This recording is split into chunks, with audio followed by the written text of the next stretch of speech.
Di video ini kita bakal ngebahas tentang peradaban lembah Sungai Kuning, teman-teman. Nah, subbahasan yang bakal kita bahas itu adalah yang pertama letak geografisnya, kemudian di bidang pertanian, teknologi, bahasa, dan aksara, pemerintahan hingga hasil kebudayaannya.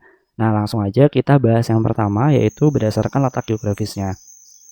Nah, sebenarnya di Cina sendiri atau di Tiongkok, peradaban tertuanya itu dimulai dari muara Sungai Huanghe, atau nama lainnya itu adalah Sungai Kuning ya.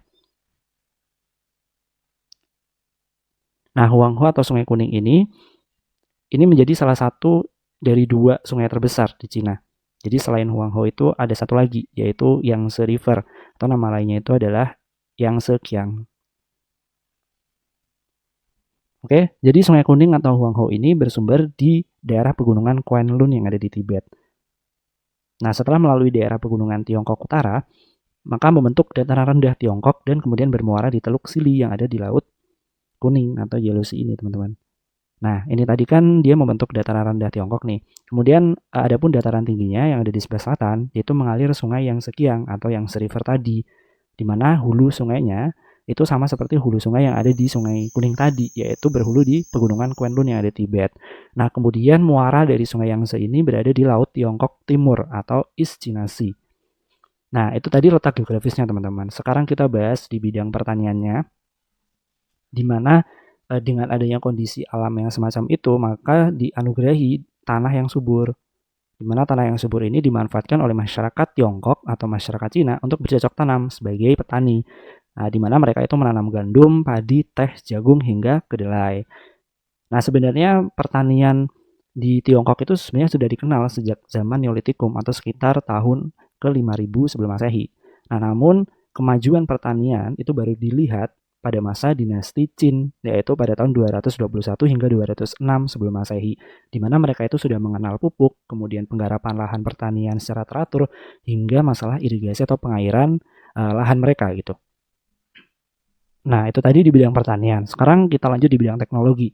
Di mana di bidang teknologi kita bisa melihat bahwa tingginya tingkat teknologi masyarakat Tiongkok itu bisa ditunjukkan dengan adanya pembuatan barang-barang seperti misalkan di sini ada pembuatan perhiasan, kemudian perabotan rumah tangga, pembuatan pisau, cangkul, tombak, pedang, dan lain-lain. Nah, sedangkan di bidang aksara dan bahasa, masyarakat Tiongkok itu sudah mengenal tulisan ya, berupa tulisan gambar. Nah, di mana tulisan gambar inilah yang menjadi sarana komunikasi mereka. Nah, kemudian pada abad ke-20 dikembangkan pemakaian bahasa persatuan, yaitu bahasa Kuoyu. Nah, sedangkan di bidang pemerintahan, nah dalam perjalanan sejarahnya, Tiongkok itu ada dua macam sistem pemerintahan yang pernah dianut nih. Yang pertama itu adalah sistem pemerintahan feodal dan sistem pemerintahan unitaris. Nah, kalau sistem pemerintahan feodal berarti kaisar itu tidak menangani langsung urusan kenegaraan ya.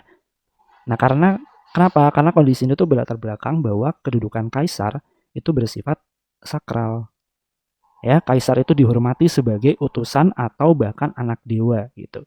Sehingga tidak layak untuk mengurusi masalah politik gitu ya. Jadi mereka menganut sistem pemerintahan feodal. Nah, kemudian sistem yang pernah dianut juga adalah sistem pemerintahan unitaris di mana kaisar itu berkuasa mutlak dalam memerintah negara. Artinya kaisar itu ikut campur dalam segala urusan politiknya. Jadi ada dua sistem pemerintahan itu ya.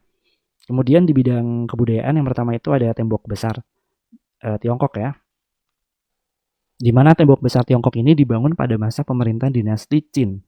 Nah, awalnya itu sebenarnya sudah dibangun dinding yang terpisah yang dilakukan oleh suku di daerah Tiongkok Utara. Nah, baru pada masa Kaisar Si Huangti ini, dinding itu yang terpisah berhasil dihubungkan dengan membangun atau dihubungkan jika panjangnya itu sampai 7.000 km dengan tinggi 16 meter dan lebarnya 8 meter. Nah, kemudian pembangunan The Great Wall di Cina ini atau di Tiongkok itu berhasil selesai pada abad ke-17 ya, atau pada masa dinasti Ming yang menghabiskan waktu selama 18 abad. Nah, selanjutnya ada kuil ya. Nah, di mana kuil ini tuh yang paling terkenal itu namanya adalah kuil Dewa Beijing yang terbuat dari batu pualam dan atapnya itu dibangun 3 lapisan. Jadi ini ada lapisan yang pertama, 2, dan 3. Oke, jadi yang terakhir ini ada seni kerajinan, ada seni lukis dan seni keramik, teman-teman. Nah, ini juga udah nggak asing lagi ya sama kita ya untuk seni keramiknya. Bahkan keramiknya bisa sampai ke Indonesia gitu, masuk ke Indonesia. Nah, di mana seni lukis ini perkembangannya sangat pesat pada waktu itu. Bahkan lukisan-lukisan hasil karya dari tokoh-tokoh ternama itu menghiasi dinding-dinding yang ada di tembok istana Tiongkok gitu ya, maupun di kuil-kuil Tiongkok. Kemudian kalau seni keramik sendiri, ini merupakan ciri khas ya dari hasil karya dari masyarakat Tiongkok, di mana keramik-keramik ini memiliki nilai yang sangat tinggi, bahkan menjadi barang yang diperdagangkan oleh masyarakat Tiongkok hingga masuk ke wilayah Nusantara. Oke, jadi itulah pembahasan mengenai peradaban yang ada di Lembah Sungai Kuning ya. Semoga bisa bermanfaat buat teman-teman semuanya.